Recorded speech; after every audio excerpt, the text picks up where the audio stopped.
Merhaba arkadaşlar, PES Sevenler Birliği kanalına hoş geldiniz. eFootball 2024'te bazı gelişmelerle karşınızdayım arkadaşlar. Bu videomuzda bugün bitecekleri öncelikle değinerek başlayalım istiyorum ki çok fazla şey var bitecek. Çünkü bir kampanyanın son tarihi, son günü bugün. 750 milyon indirmeyle alakalı kampanya bugün bittiği için çok fazla biteceklerimiz var. Onun yanı sıra yarın gelebilecek olan Player of the Week futbolcularına bakalım. Yarın bizleri neler bekliyor, onlar üzerine konuşalım. Bir de hesap hediyemiz vardı. Geçtiğimiz günlerde bir günde hesap fulleme yapmıştık. Patrick Vieira'lı hesap. Onunla alakalı da bir arkadaşımızı seçeceğiz. Bu videomuzda yapacağız demiştik. O hesabın da çekilişini gerçekleştirelim. Son olarak da oyunda sunucuyla alakalı da toplu bir şekilde Konami'den bir talebimiz, isteğimiz var. PES Başkanı YouTube kanalına da bakıp buna da bir destek verelim istiyorum arkadaşlar. Öncelikle pazartesi gelen bir Epic paket vardı. Açılım yapmayı düşünen arkadaşlarımız varsa Epic'lerin seviyeleri bunlar. Turam 103 seviyeye kadar çıkmakta. Nesta 102, Otto'da 99. Bugün biteceklere değinecek olursak çok fazla şey var aslında arkadaşlar. 500 futbol puan hediyesi olan bu mesaj yayını izleye tıkladığımızda anında verilmekte. Bunun son günü. Bu kampanya aslında maç bileti devam ediyor. Onu saymazsak diğer taraflar bugün bitiyor arkadaşlar. Maç biletindeki indirim 6 Haziran tarihine kadar devam etmekte. Yani şu anki maç biletinde indirim geçerli. Fakat bu diğer hediyelerin, etkinliklerin bugün son günü. Geçtiğimiz perşembe günü sürpriz bir şekilde Arsenal Epic paketinden 2 tane açma hakkı verilmişti. Bugün son gün. Açmışızdır ama belki yedek bir hesabımız varsa girmediysek 2 tane açılım gerçekleştirebiliriz. Yeni bir hesap açmak istiyorsak da açarsak bugün yine 2 tane ücretsiz deneme şansı verilmekte. Hedeflere de kampanyadan dolayı bu görevler eklenmişti. Burada 250 futbol parası, 3 tane oyuncu gibi hediyeler vardı DPGP. Eğer almadıysak, tamamlamadıklarımız varsa bugün tamamlayalım arkadaşlar. Çünkü yarın bu 750 milyon indirmeyle alakalı görevler oradan kaldırılmış olacak. Bugün bitecek Epic paketimiz. Geçen hafta sürpriz bir şekilde Arsenal paketi gelmişti. Bugün son günü. Süper Lig paketinin de geçen hafta gelen bu paketin de bugün son günü. Player of the Week paketi 103 Erling Haaland'lı bu paketin bugün son günü. Ligime her perşembe olduğu gibi kiralık oyuncular ekleniyor. Geçen hafta eklenen isimlerin bazıları bunlar da Showtime futbolcu çok düşük seviyeliydi. Bakalım yarın hangi futbolcular ekleyecekler. Özellikle de o en yüksek seviyeli Epic ya da Showtime kim olacak? Bugün bitecek etkinliklere baktığımızda Player of the Week ücretsiz açma hakkı veren etkinliğimiz her perşembe geldiği gibi bugün bitiyor ama yarın yenisi gelecek. Temalı etkinliklerin bir tanesinden 50 futbol parası kazanıyoruz. Sol alttaki Bayern Münih futbolcularının olan etkinliklerden de goller attıkça görevleri tamamlıyorduk. O anlamda iyi. Mücadele etkinliği var. Bu da kampanyadan dolayı gelmişti. Buralarda attığımız goller özellikle de görevleri tamamlarken işimize çok yaramakta. Yarının gündemine geçtiğimizde arkadaşlar her perşembe olduğu gibi haftalık bakımımız var. Oyun yarın sabah 5'te, sabahleyin 5'te bakıma girecek. Konami öğlene doğru 11'de açılacaktır ama genelde daha erken açıyorlar. Önce Japonlara falan açılmakta. Sonra bizim ülkemizde biraz daha geç açılıyor ama genelde 11'i bulmamakta. Oyunda böyle bir sorun varsa 11 civarlarında açmaktalar. Yarın Player of the Week haftanın oyuncuları paketi gelecek. Şampiyonlar Ligi ile alakalı kesin gelir şimdilik diyemiyoruz arkadaşlar. Öğlen Konami'den açıklama gelecek Player of the Week ile alakalı. Her çarşamba yapıyorlar. O zaman onu da öğrenebiliriz. Yarın şimdi Showtime paket mi gelecek, Epic paket mi? Onunla alakalı sızan bilgi bugün olmuyor arkadaşlar. Yarın sabahtan Konami önce bir paylaşıyor. Sonra oyun içerisinde görebiliyoruz. Artık perşembe günleri de Epic ya da Showtime paket getirmeye başladılar. Özellikle de bomba şut becerili paket çok bekleniyor ama getirir mi getirmez mi Konami? Şimdilik bilinmemekte. Futbol mağazasında da oyuncu kalmadı. Ya yarın ya da pazartesi artık oraya bir ya da birden fazla oyuncu eklemeleri gerek. Oyuncusuz bir dönem pek hatırlamıyorum ben ama şu an oyuncu yok. Günlerdir futbol mağazasına puanla oyuncu almak istesek oyuncu yok. Çok tuhaf bir şeyle karşı karşıyayız. Konami'nin belki bir planlaması vardır ama onunla alakalı şimdilik bir paylaşım yapmadılar. Yarın bir gelişme olursa belki pazartesi günü mağazaya futbolcu ekleme durumları da olursa yarın bunlarla ilgili bilgiler uygulamalar tarafından da paylaşılacaktır arkadaşlar. Futbol mağazasıyla alakalı da gelişmeleri yakından takip ediyorum. Roma turnuvası başlamadı. Ara ara değiniyoruz ama hala onunla alakalı bir gelişme bulunmamakta. Bakalım yarın Roma turnuvasıyla alakalı da herhangi bir paylaşım, bir resmi web sitede bir yapılanma olacak mı? Yarın onları da görebiliriz. Yarın gelecek Player of the Week oyuncularına böyle tahminlere bakacak olursak arkadaşlar Konami öğlen açıklama yapacak. Ben dün video paylaşmıştım ama hızlıca geçeyim istiyorum. İzlemeyen arkadaşlar için. Manchester City'den gelecek oyuncu aslında önemli. Çünkü buradan yüksek seviyeli futbolcu gelecek. Guardiola 2 tane gol attı. Bernardo Silva'nın 2 tane asisti var. İkisinden birini tercih edecektir. Tottenham'da savunmacılar öne çıktı. Sağ bek Pedro Porro ya da stoper Van de Ven. Van de Ven yakın zamanda gelmişti. O yüzden Pedro Porro belki gelebilir. Crystal Palace'ta Olise çok güzel oynadı. Ben gelmesini isterim. Milan'da 5-1'lik galibiyet var. Pulisic gelebilir arkadaşlar. Ya da orta saha futbolcu. Bu iki futbolcudan birisinin gelmesi gerekiyor. Inter takımında da ya Frattesi ya da kaleci Sommer. Kaleci adayları birkaç tane var. Frattesi göbek olarak 1 gol 1 asist yaptı. Frattesi gol yemedi. Önemli kurtarışları da vardı. Bologna 2-0'lık galibiyet aldı. Kalecileri olabilir ya da sağ bekte oynayan Poş. Stoper kartıyla daha önce geldi. Sağ bek kartı var. Atalanta'da mesela Ketalere ofansif orta saha GF gibi oynadı. 2-1'lik galibiyet aldılar, gelebilir. Santrafor aslında bu hafta pek yok arkadaşlar. En dikkat çeken isim belki de Charlotte. Real Madrid takımında ben dün bir yanlışlık yapmıştım arkadaşlar. Brahim Diaz gelir dedim ama şu anki Player of the Week paketinde Brahim Diaz vardı. Ben onu unuttum. Bir arkadaşımız yorumlarda yazmıştı. Sonra döndüm baktım. Brahim Diaz şu anki pakette yer aldığı için üst üste getirmez Konemi. O zaman sol bek futbolcusu gelebilir aslında. Bir gol attığı için. Real Betis 3-2'lik galibiyet aldı. Tecrübeli isim Isco. Bu hafta Player of the Week'te belki de yer alabilir. Ofansif orta saha futbolcusu. Twente'de 3 gol 1 asist yapan ofansif orta saha var. Konemi Hollanda Ligi'nde çok gollü maçlar oluyor ama bazen tercih ediyor bazen etmiyor. Belki edebilir. 4 tane gol var. Ajax 3-0'lık galibiyet aldı. Sol açıkta oynayan Bergwijn'ın 3 golü bulunmakta. Lyon 1-0'lık galibiyet aldı. Kalecilerin de bayağı bir kurtarışı varmış. Kaleci adaylarımızdan bir tanesi de kendisi. Marsilya'nın stoper futbolcusu Gigot'un golü bulunmakta. Gelebilecek savunmacılardan. Benfica'da Rafa Silva 2 gol attı arkadaşlar. Önemli bir isim. Gelebilecek futbolculardan. Bizim ligimize baktığımızda Konemi çok fazla futbolcu seçmiyor. Zaman zaman seçmekte. Fakat bu hafta birden fazla aslında aday var. Keşke bir değil birden fazla isim seçse ama bakalım Konemi hiç 2 tane seçtiğini hatırlamıyorum Player of the Week paketine. Bu hafta seçecek mi? Seçerse kaç tane seçecek? Gaziantep'te Maxim göbek futbolcusu 3 tane asist yaptı. Trabzonspor'da Edin Vişkan'ın 3 tane asisti bulunuyor. Konyaspor'da sol bek Gilerme'nin 1 gol 1 asisti var. Fenerbahçe'de savunmacılar mesela ön plana çıktı. Çağlar Söyüncü, Ciku. Galatasaray'da da Mertens. Ofansif orta saha futbolcusu. Son haftalarda bayağı iyi. 1 gol 1 asist yapmıştı. Bakalım Kore bizim ligimizden kaç tane oyuncu seçecek arkadaşlar? Seçecek mi seçmeyecek mi? Seçerse kaç tane seçecek? Şampiyonlar Ligi ile alakalı da şöyle bir durum var. Kesin gelir ya da gelmez şimdilik diyemiyoruz. Öğlen vakitlerinde Konemi yarın gelecek Player of the Week'leri açıklayacak. Şampiyonlar Ligi gelecek olursa onun duyurusunu yapar arkadaşlar. Her ikisini de paylaşıyor çünkü. Alman kulüplerinden sadece Konemi'nin Bayern Münih ile anlaşması var. O yüzden Dortmund'u elediğimizde Bayern Münih, Real Madrid, Paris Saint-Germain. Bu 3 takımdan futbolcu gelebilir. Az maç var ve Paris Saint-Germain'de 2 maçta da ne yazık ki gol de atamadı. 1-0 1-0 yenildi. Yine de oyuncu seçebilir Konemi. Eğer Player of the Week gelecekse ağırlıklı Bayern Münih, Real Madrid olur. Ama Şampiyonlar Ligi kesin gelir mi gelmez mi? Şimdilik zor arkadaşlar. Öğlen vakitlerinde Konemi gelecek derse de kimler gelebilir? Onlar üzerine de konuşabiliriz. Bir de arkadaşlar şimdi sabırsızlıkla beklediğimiz bir kampanya var. Yıl dönümü kampanyası. Fakat yarın mı gelecek haftaya perşembe mi? Şimdilik tarih açıklanmadı. Bunu yarın sabah öğrenebiliriz. Konami yaptığı açıklamada yıl dönümünü bu sezon içerisinde coşkuyla kutlayacağız demişti ve genelde yıl dönümlerini aslında güzel kutluyorlar. Özellikle de Haziran sonu o Temmuz ayındaki konsoldaki yıl dönümü bayağı bir coşkuyla kutlanmakta. Geçen sene 2 tane Epic vermişlerdi o zaman. Mobildeki yıl dönümünde ise geçen senenin hediyeleri bunlardı arkadaşlar. Herkese veriyorlar. Mobilde, konsolda, bilgisayarda, PlayStation'da nerede oynuyorsak hediyeler herkese verilmekte. Ben de döndüm baktım.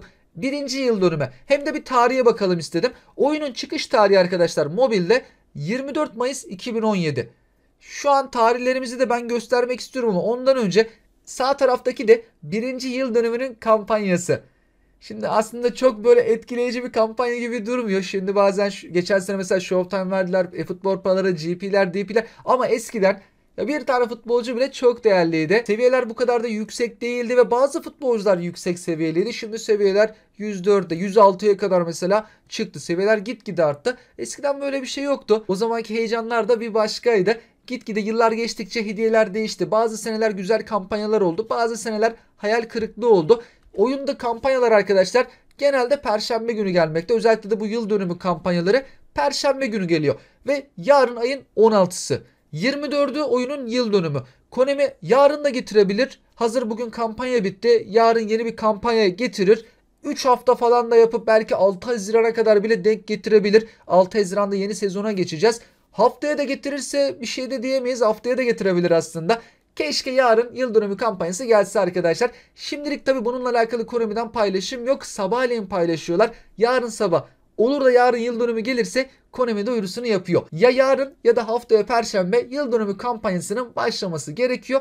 Beklenti bu hafta başlaması yönünde, hazır kampanyanın da bitmesinden dolayı umarız yarın başlar arkadaşlar. Gündemimizde 2 tane konumuz kaldı arkadaşlar. Geçtiğimiz günlerde biz bir günde hesap güçlendirme yapmıştık. Patrick Vieira'lı bu hesabı bir günde oluşturduk ve demiştim ki ben, hesaba ihtiyacı olan arkadaşlarımız bu videonun altına yorum yazabilir. Bir kişiyi seçip bu hesabı hediye edelim. Sadece buydu. Hesabı isteyen arkadaşlarımızdan şimdi bir kişiyi biz seçelim. Bu hesabı ben kendisine vereyim. O arkadaşımızı belirleyeceğiz. Bir de arkadaşlar PES Başkanı YouTube kanalında başlamış olan hani bir hareket diyelim, daha doğru olabilir.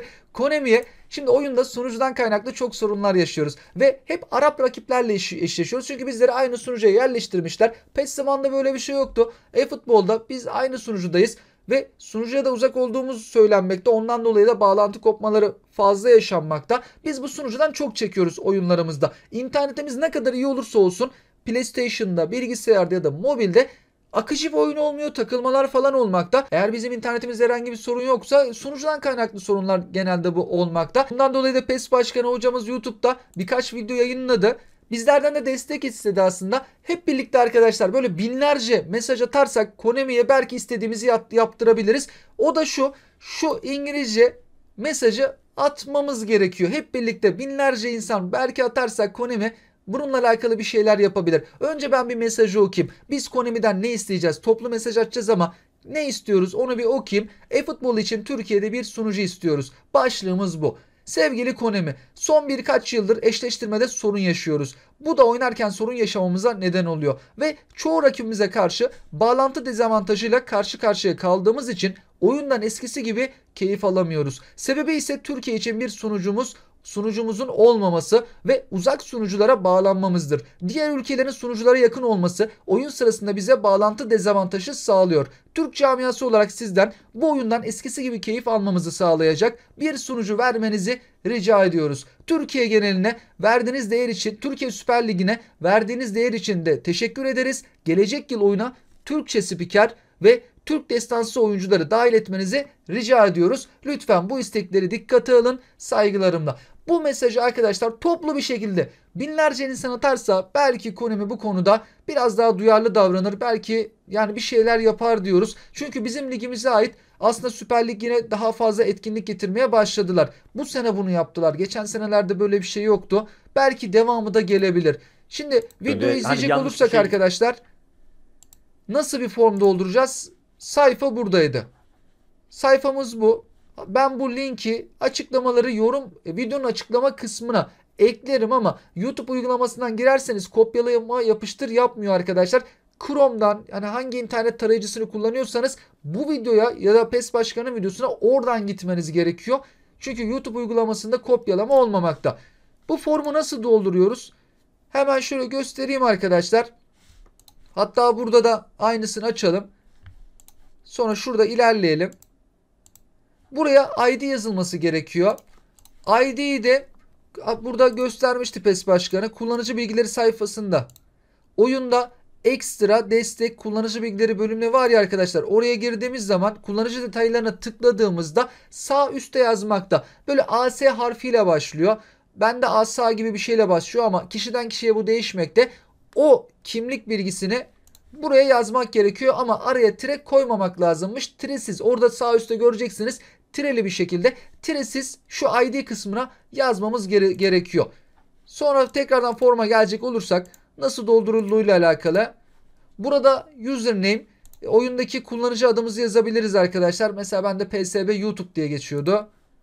E-mail adresimizi tekrardan buraya e-mail adresimizi tarih yazarken de yılı öncelikle yazalım. 2024 yılındayız. Ay işte önce ayı yazıyoruz arkadaşlar. Sonra günü yazıyoruz. Mesela bugün yapıyoruzsak diyelim 15'i. Saati de hadi diyelim 12 oldu.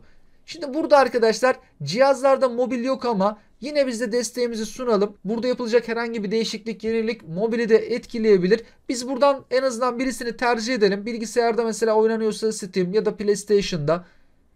Buradan ya PlayStation'da Steam'i de tercih edebiliriz. Sonrasında kategori diyor. Türkçe options diyelim arkadaşlar. Seçenekler, istekler gibi bir şeydi. Türkçe'ye de çevirmemiştim. Firefox'a girmiştim.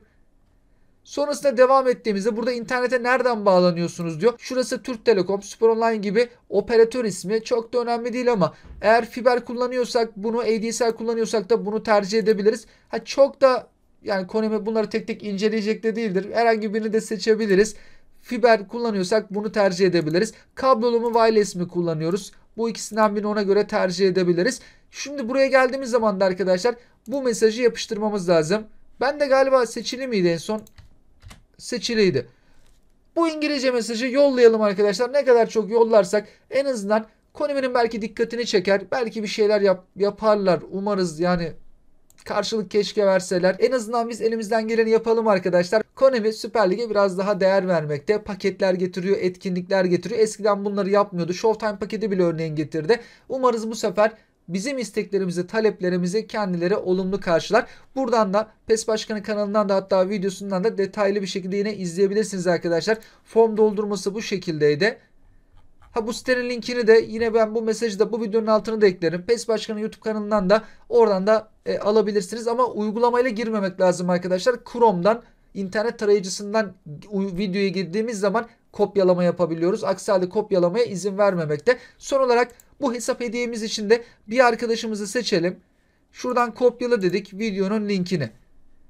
Şu siteden seçelim istiyorum. Daha önce biz denedik galiba. Sıkıntı yoktu. Biz buradan yapmıştık herhalde. Reklam açıldı. Bunu kapatalım. Yapıştırdık. Bir tane kazanan seç diyecek. Evet, bir tane kazanan seçsin. Burada baktım sağ tık Türkçe'ye çevir yazmıyor arkadaşlar. Bir şeyleri seçmemiz gerekebilir. O yüzden ben Chrome'dan yapayım bunu. Mesela Chrome'da benim otomatik Türkçe'ye çeviriyor. En azından bir şeyleri seçmemiz gerekiyorsa seçeriz arkadaşlar. Yinelenen kullanıcıları mesela filtreleyin. Bu önemli. Çünkü bir kullanıcı birden fazla yorum yazabiliyor. Bir kere katılmış olsun. 10 tane de 20 tane de yorum yazıldıysa bir tane yorumu geçerli. Diğerleri geçersiz oluyor. Şimdi biz linki kopyaladık. Herhalde başka bir şey seçmeyelim. Bir arkadaşımızı seçeceğiz. Birkaç gün bekleyelim. Eğer çıkmazsa arkadaşımız tekrardan bir ismi seçeriz. Kazanan arkadaşa ben mail ve şifre bilgilerini her şeyini vereceğim arkadaşlar. Bir kazanan seçim dediğimde herhalde hemen veriyordu galiba bilgiyi. Yorumlara verilen yanıtlara dahil et. Yanıtlara dahil etmesin. Yok, sadece yorumu alsın. Doğru. Yanıtlara bakmaya gerek yok yorumun altındakilere. Belirli bir metindeki yok. Hani herhangi bir şey yazılabilirdi. Şimdi birden fazla. Bir kişiyi seçsin. Bir kazanan seçin dedik. Ben robot değilime tıkladık. Herhalde şimdi pat diye bir kişiyi çıkarabilir. Bekliyor. Evet, burada. Anime seven bir kardeş. Abi ben hesabımı kaydetmeye çalıştım. Başka bir ID'ye bağlı dedi. Başka bağladığım bir tane daha hesap var. Yorumun tamamını göremedik biz ama bu arkadaşımızın yorumunu bir bulalım. Soru mu sordu, hesap mı istedi? Bir ona bakalım. Hani soru sorduysa ona cevap veririz. Ama hesap istediyse hesabı hediye ederiz. Bir yorumunu bulalım. Arkadaşımızın yorumunu buldum arkadaşlar. Tamamına baktığımızda abi ben hesabı kaydetmeye çalıştım. Başka ID'ye bağlı dedi. Başka bağladığım bir tane daha hesap vardı. Ona giriş yaptım. Sonra diğer hesaba girmeye çalıştım. Hesap çıkmadı. Bana verir misin hesabı diyor. Arkadaşımız hesabı istediği için kendisine hesabı hediye edeceğiz. Ben zaten şey demiştim, öyle bir kelime değil de hesabın istendiğine dair bir şey yazılması yeterlidir dedik. Arkadaşımız ilk başta soru gibi bir şey yazdığı için acaba dedim soru mu sordu yoksa hesabı istediğiyle alakalı bir şey mi? Ama cümlesinin sonunda hesabı istediğini söylüyor. Başına da talihsiz bir olay gelmiş arkadaşımızın. Arkadaşımıza çıktı, bir hemen profiline de bakalım. Şey önemli bizler için aslında, tarihi karışmasın. 30 Ekim 2023'te adresler de bu şekilde arkadaşlar. Aynen böyle geçmekte. Karışıklık olmaması için de her şeyi gösteriyorum. Arkadaşımız geri dönüş yaparsa ben bugün kendisine tüm bilgileri iletmeye çalışacağım. Hatta Instagram adresini, kullanıcı adını falan yazarsa oradan da bilgileri yollarım. Yine bazı hesapları güçlendirmeye devam edeceğim arkadaşlar. Özellikle de bu hafta bir haftada hesap fullemelere başladım. Güzel olursa inşallah onları da paylaşmaya çalışırız. Sizler de tüm her şeyle alakalı yorum ve görüşlerinizi bizlerle paylaşabilirsiniz. Hoşçakalın.